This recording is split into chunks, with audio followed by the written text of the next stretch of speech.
Hi again, everybody. It's Kirsty here with another case for you. Now, this poor little beautiful girl, Elizabeth Shelley, is 5 years old when on the 25th of May this year she was murdered by her uncle. Her uncle was staying at her house, unbeknownst to his sister, which is little Lizzy's mum, and her husband. He was a paedophile and a murderer, and he killed her.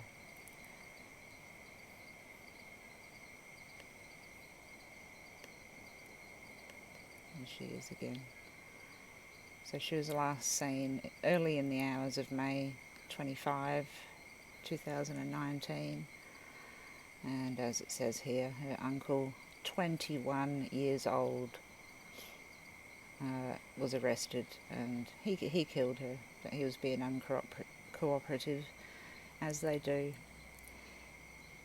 So I wanted to show you the chart first of all, and then the mapping, because this is a very interesting case in terms of the mapping, because it is extremely accurate. Usually they all are, but this one more so. Okay, so let's grab the chart.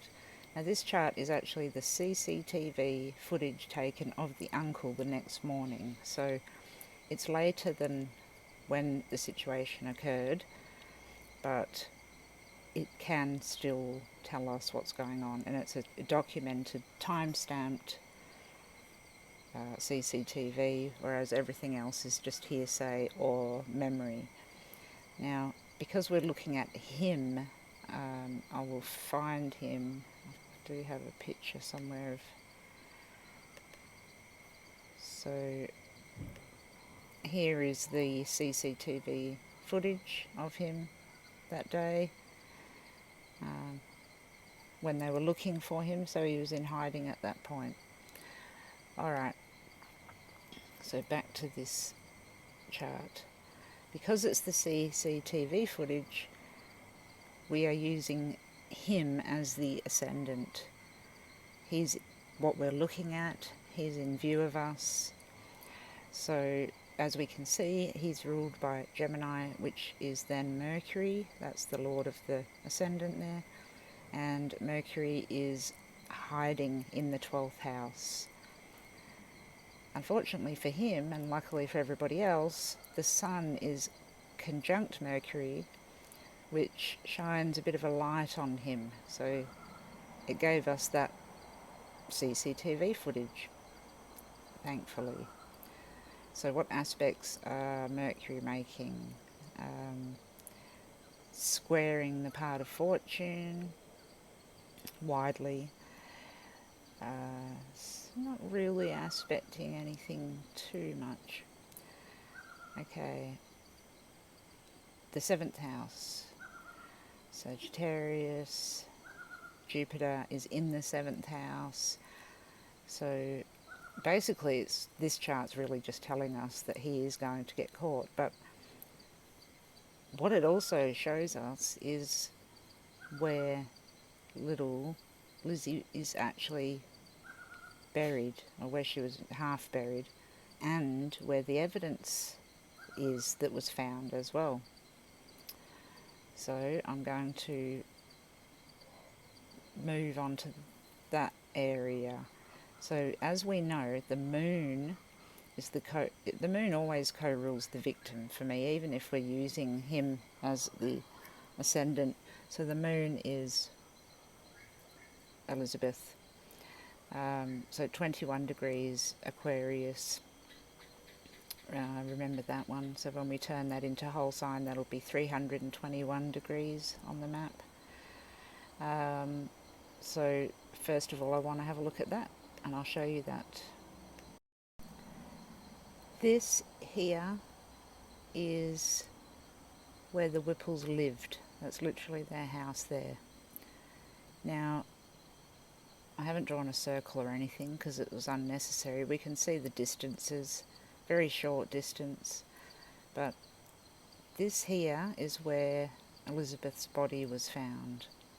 It was 0.11 miles away, just across the road in the bush. There was her clothes found here and something else that I can't recall, and then the knife was here. Now, as you'll see on here, the bearing 321 degrees, which is exactly where that moon was, 21 degrees Aquarius. So she was found exactly on her moon line. Now, not just that, the evidence was found exactly on the part of fortune line, and more evidence was found exactly on the Neptune line. So every line on the top of that chart, I'll just go back to it. If I can find it again.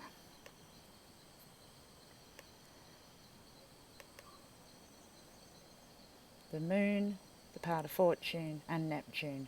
All three planets here in the 10th house, which is in the open public. So that's interesting. Shows us where Elizabeth was, her clothes, and the knife.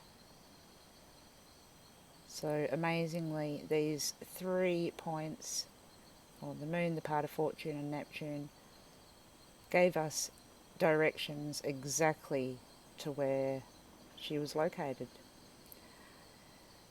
So it's a terribly sad story, but it shows you just how accurate astrology can be when looking for people. So I'll leave it just there, and thank you for watching again.